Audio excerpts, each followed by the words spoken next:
Good morning, students. In our last class, we have discussed the homologous series, right? In that, we have discussed the three series alkanes, alkenes, or alkynes. Now, आज हम देखेंगे कि उन तीनों series में जो compounds होंगे उनका मॉलिक्यूलर फॉर्मूला कैसा होगा और स्ट्रक्चरल फॉर्मूला कैसा होगा, राइट? तो ये जो है वो एक बहुत इम्पॉर्टेंट टॉपिक है। आपसे कोई कंपाउंड का नाम दे दिया जाएगा आपको और आपसे पूछा जाएगा कि उसका मॉलिक्यूलर फॉर्मूला क्या होगा या उसका स्ट्रक्चरल फॉर्मूला क्या होगा। तो ये चीज़ हमको पता होनी चाहिए कि हम किस तरीके से किसी भी कंपाउंड का मॉलिक्यूलर फॉर्मूला और स्ट्रक्चरल फॉर्मूला किस तरीके से हम निकालेंगे, राइट? तो this thing we should know. समझते हैं सबसे पहले अल्केन्स के फॉर्मूले के बारे में। तो अल्केन का जो जनरल फॉर्मूला होता है जो हम लोगों ने डिस्कस किया था CnH2n+2, right? This is the general formula of alkanes. अब यहाँ पे depending upon the number of carbons हमारे पास हमको 10 नंबर ऑफ कार्बन्स तक पढ़ना है। मतलब जब n की वैल्यू 10 होगी वहां तक हमको कंपाउंड्स की नेमिंग जो है वो पता होनी चाहिए, राइट? तो सबसे पहले अगर एक कंपाउंड है, मतलब n की वैल्यू जब 1 है, अगर एक कार्बन का एटम होगा तो उसको हम बोलेंगे मिथ और आगे एन लगा देते हैं तो ये हो जाएगा मीथेन। अगर दो कार्बन होंगे तो उसके बाद आता है इथेन। एक कार्बन है तो मीथेन, दो हैं तो ईथ और आगे एन लगा दिया। तीन कार्बन हैं तो प्रोपेन, चार है मिथ इथ प्रोप ब्यूटेन, पांच है तो पेंटेन,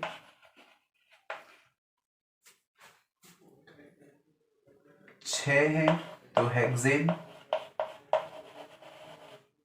सात है तो हेप्टेन, आठ है तो ऑक्टेन, नौ है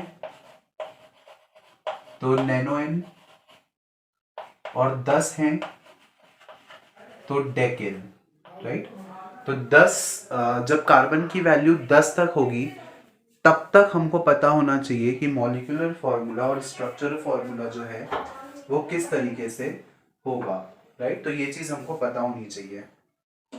तो अब इन सब का हम मॉलिक्यूलर फॉर्मूला और स्ट्रक्चरल फॉर्मूला जो है वो डिस्कस करेंगे। तो आपको ये सीरीज हमेशा याद रखनी है। जब हम एन की बात कर रहे हैं तो आगे ए एन ही लग जाएगा सब में। जब हम इन की बात करेंगे तो हम आगे ई एन ही लगा देंगे और जब अल्काइंस की बात करेंगे तो हम आगे वाई एन ही लगा देंगे, राइट? तो हमको ये सीरीज याद रखनी है केवल।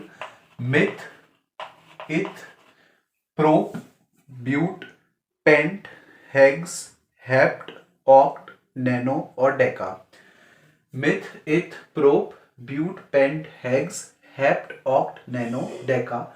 1 है तो मिथ, 2 है तो इथ, 3 है तो prop, 4 but, 5 pent, 6 hex, 7 hept, 8 oct, 9 nano और 10 डेका, राइट? तो सिर्फ ये सीरीज हमको याद रखनी है और इस सीरीज की हेल्प से हम सबको इजीली सबकी नेमिंग जो है वो हम याद रख पाएंगे, राइट? तो अब समझते हैं इनके सबके मॉलिक्यूलर फॉर्मूले के बारे में। तो इन सबका जो मॉलिक्यूलर फॉर्मूला होगा हो जाएगा दैट विल बी सिंपली, सबसे पहले मीथेन के फॉर्मूले की मैं बात करता हूं। तो जब मैं पुट करूंगा n की जगह पे 1, क्योंकि मिथ का मतलब होता है 1, तो इसका मॉलिक्यूलर फॉर्मूला तो मैंने सिंपली लिख दिया CH4। यहाँ पे हमने मॉलिक्यूल के नंबर लिखे इसीलिए इसको बोला जाता है मॉलिक्यूलर फॉर्मूला। अब हम बात करते हैं इसके स्ट्रक्चरल फॉर्मूले के बारे में, राइट? तो इसका जो स्ट्रक्चरल फॉर्मूला होगा, इसका स्ट्रक्चरल फॉर्मूला कुछ ऐसे बनेगा कि एक कार्बन है और वो 4 हाइड्रोजन्स के साथ जुड़ा हुआ है इस तरीके से, राइट? तो ये जो है ये इसका मॉलिक्यूलर फॉर्मूला हो जाएगा। अच्छा, वन बाय वन सबका हम यहाँ पे हम डिस्कस कर लेते हैं यहाँ।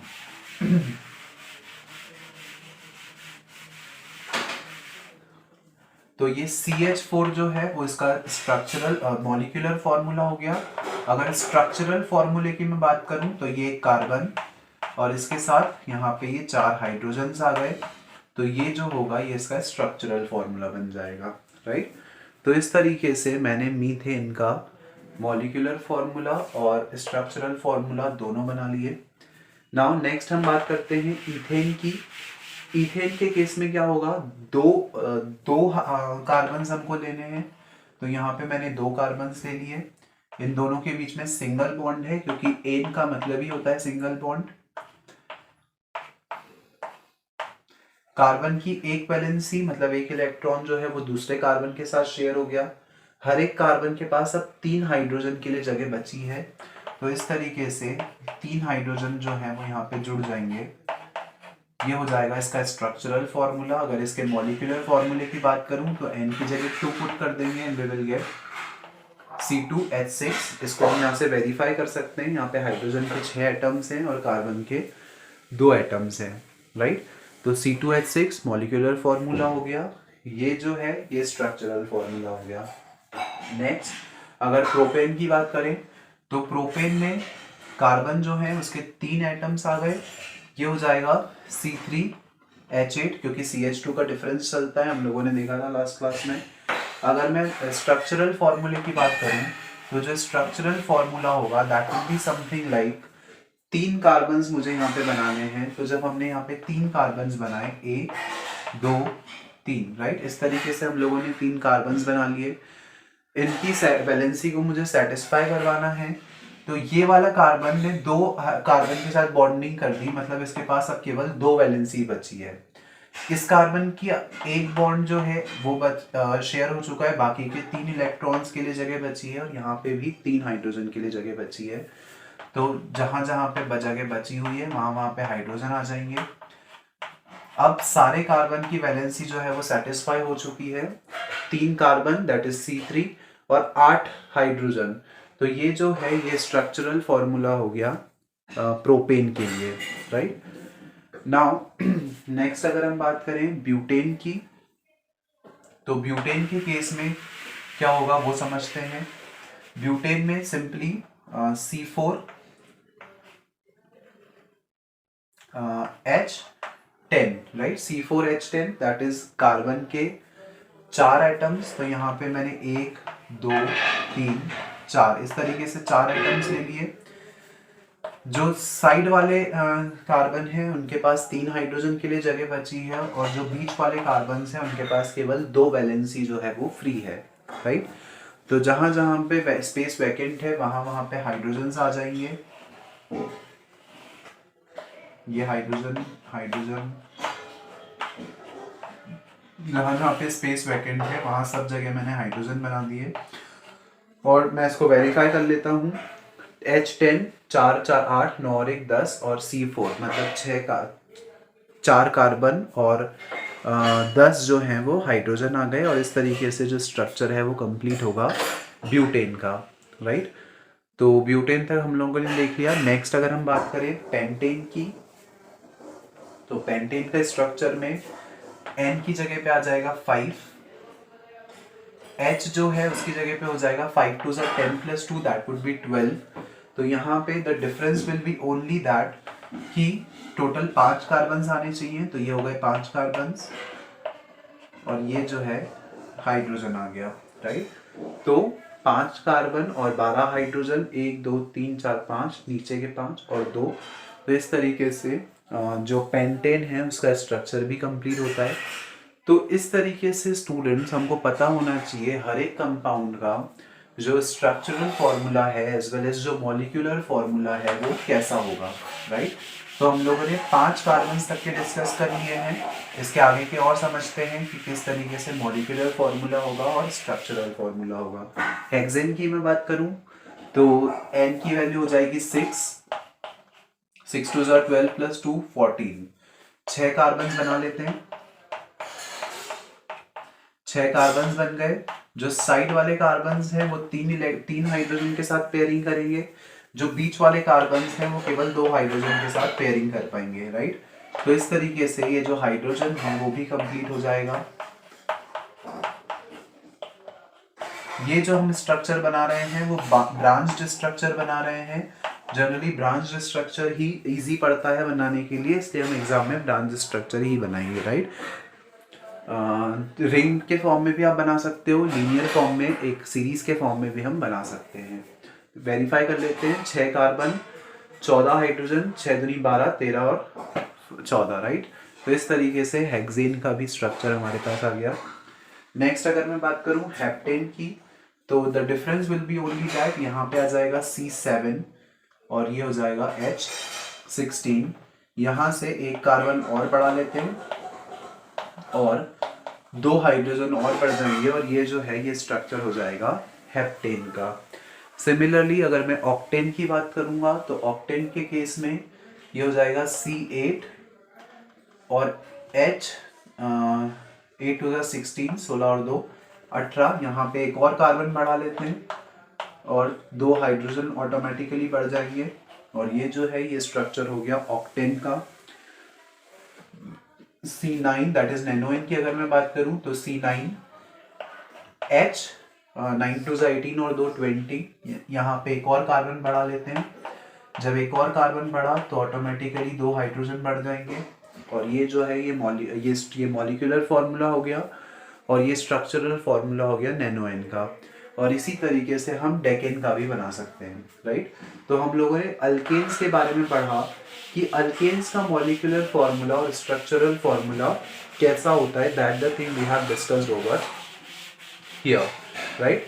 नाउ अब अगर मैं बात करूं अल्कीन्स की, तो अल्कीन्स के केस में किस तरीके से जो मॉलिक्यूलर फार्मूला और स्ट्रक्चरल फार्मूला है वो होगा। अल्कीन्स में मुझे पता है डबल बॉन्ड आता है, 2 कार्बन के बीच में डबल बॉन्ड होगा। इसके फॉर्मूले की मैं अगर बात करूं तो यहाँ पे इसका फॉर्मूला हो जाएगा सिंपली CnH2n +2 जो है वो हट जाता है। ये चीज़ हम लोगों ने लास्ट क्लास में देखी थी कि अल्कीन्स का फॉर्मूला होता है CnH2n। तो अल्कीन्स के केस में अगर मैं डिस्कस करूं तो मैंने बताया था कि यहाँ पे मिनिमम n की वैल्यू जो है, n जो है वो हमेशा बड़ा या बराबर होता है 2 से। यहाँ पे हम n की वैल्यू 1 नहीं लेते हैं। तो सबसे पहले हम लेंगे ethene, then propene, meth eth prop, butene, meth eth prop but, pent, hex, hept, oct, nano और डेका, राइट। यहाँ तक डिस्कस करते हैं, आप इजीली उसको समझ जाएंगे इसके आगे के कैसे बनेंगे। तो सबसे पहले अगर मैं इथीन की बात कर रहा हूँ तो इथीन के मॉलिक्यूलर फार्मूले की अगर मैं बात करूँ तो यहाँ पे मॉलिक्यूलर फार्मूला है वो सिंपली हो जाएगा, n की जगह पे मुझे 2 पुट करना पड़ेगा, राइट। तो इसका मॉलिक्यूलर फार्मूला हो जाएगा C2H4। मैंने n की जगह पे 2 पुट कर दिया और मेरे पास मॉलिक्यूलर फार्मूला आ जाएगा C2H4। अगर इसके स्ट्रक्चरल फार्मूले की मैं बात करूं तो यहाँ पे मैंने 2 कार्बन्स ले लिए, इन दोनों के बीच में डबल बॉन्ड मुझे बनाना पड़ेगा, राइट। क्योंकि ईन का मतलब ही होता है डबल बॉन्ड। तो यहाँ पे 2 कार्बन्स हैं और दोनों एक दूसरे के साथ डबल बॉन्ड शेयर कर रहे हैं। अब हर एक कार्बन के पास 2-2 हाइड्रोजन के लिए प्लेस जो है वो वैकेंट है, राइट। तो ये जो 2 हाइड्रोजन है इन्होंने 2 कार्बन के साथ इस तरीके से पेयरिंग कर ली और हमारे पास इथीन का फॉर्मूला आ जाएगा C2H4, राइट। सो इस तरीके से हमारे पास इथीन के लिए फॉर्मूला आ गया। नेक्स्ट अगर मैं बताऊं तो प्रोपीन जो है C3H6। तो जब हम C3H6 दैट इज प्रोपीन की बात कर रहे हैं तो 2 कार्बन ने तो एक दूसरे के साथ डबल बॉन्ड शेयर कर लिया। नाउ तीसरा कार्बन जो है वो यहाँ पे सिंगल बॉन्ड शेयर कर रहा है इस कार्बन के साथ। या तो आप इसको ऐसे बना सकते हो या 2 कार्बन एक दूसरे के साथ डबल बॉन्ड शेयर कर रहे हैं। यहाँ पे इसकी वैलेंसी जो है वो 4 सेटिस्फाई हो गई, यहाँ पे इस कार्बन की वैलेंसी 4 सेटिस्फाई हो गई। जो बचे हुए कार्बन्स हैं, अच्छा सॉरी, जब हम अल्कीन्स या अल्काइंस की बात करेंगे तो केवल 2 ही कार्बन एक दूसरे के साथ डबल बॉन्ड शेयर करेंगे। बाकी जितने भी कार्बन्स हैं वो एक दूसरे के साथ सिंगल बॉन्ड ही शेयर करते हैं क्योंकि अगर वो सब एक दूसरे के साथ डबल बॉन्ड शेयर करने लग जाएंगे तो हाइड्रोजन के लिए प्लेसेस वहाँ पे वैकेंट नहीं रहेंगी। तो इस कार्बन की 3 वैलेंसी जो है वो सेटिस्फाई हो गई, चौथे में हाइड्रोजन आ जाएगा। इस कार्बन की एक वैलेंसी जो है वो यहाँ पे सेटिस्फाई हो गई, इसके पास 3 हाइड्रोजन के लिए जगह बची है और जो बचे हुए 3 हाइड्रोजन है वो यहाँ पे आ गए। इस तरीके से 3 हमारे पास कार्बन्स हो गए और 6 हाइड्रोजन्स हो गए हैं, राइट। तो इस तरीके से इसकी वैलेंसी जो है वो सेटिस्फाई हो जाएगी। सिमिलरली अगर मैं ब्यूटीन का केस देखूं तो ब्यूटीन का स्ट्रक्चरल मॉलिक्यूलर फॉर्मूला हो जाएगा C4H8। आप कुछ नहीं करना है हमको, यहाँ पे एक और हमने कार्बन बना दिया इस कार्बन के साथ, इस कार्बन का 1 2 3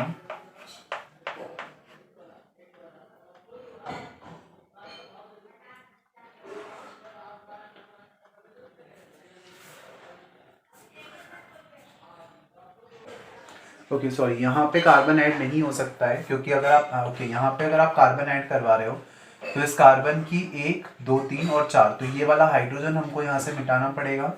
अब हम यहाँ पे 3 हाइड्रोजन जो है वो सिंपली ऐड कर सकते हैं।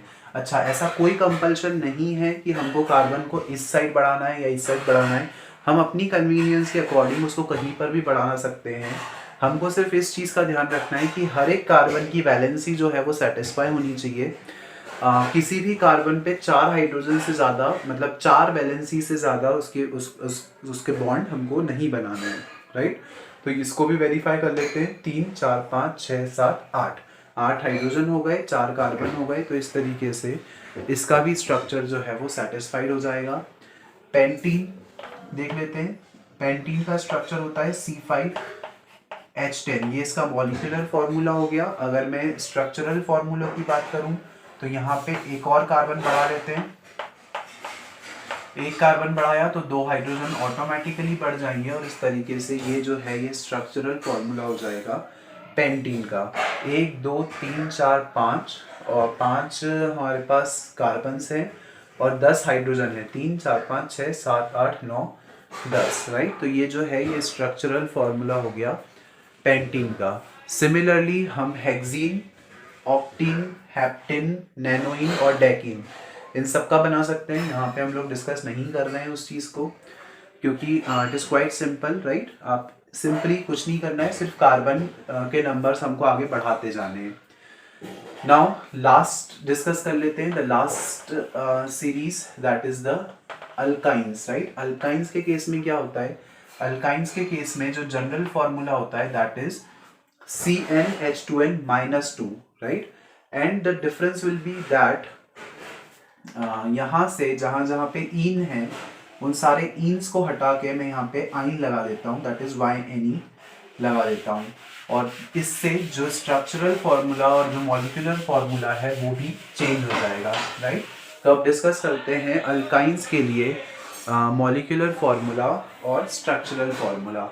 अल्काइंस की अगर मैं बात करूं तो अल्काइंस में ट्रिपल बॉन्डिंग होती है, यहाँ पे हमने ट्रिपल बॉन्डिंग लिख दिया।